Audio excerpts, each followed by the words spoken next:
السلام عليكم ورحمة الله وبركاته. اليوم بدي لكم أقوى كريم لتبييض المناطق الداكنة الجسم كامل. كريم كنتا المغربي مضمون ومجرب، يعمل على تنعيم وشد وتبييض البشرة وتبييض المناطق الداكنة، سواء المناطق هذه أو المناطق معاطف الأصبع أو الركب أو الأكواع. هذا الكريم بعده لا تدور. وبنوضح لكم بهذا الفيديو الفرق بين الأصلي والتقليد من كريم كنتا المغربي، كيف تفرق بين الأصلي والتقليد. بسم الله. لما جيت تفرق بين كريم كنتا النوعين الأصلي والتقليد ما تلاحظ ولا أي فرق بينهن، ولكن لما تمعن التفكير تلاحظ إيش أول فرق بين الكريم الأصلي والعادي. الكريم الأصلي يجي حقه الطابع هذا وردي غامق، بينما العادي يجي هنا وردي فاتح، الطابع هذا الوردي.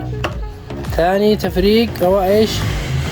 هذا الوردة الكريم الأصلي تجي غامقة وردي غامق، والكريم العادي شوف وردي فاتح، ركزوا فاتح وغامق.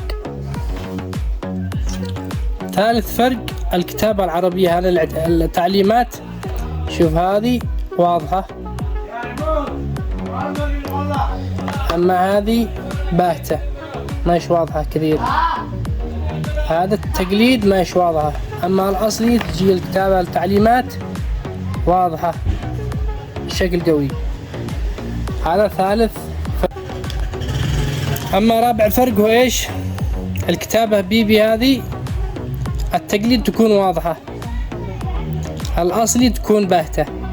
هذا رابع فرق. خامس فرق لما تقلب الكريم ايش تلاحظ هنا؟ شوف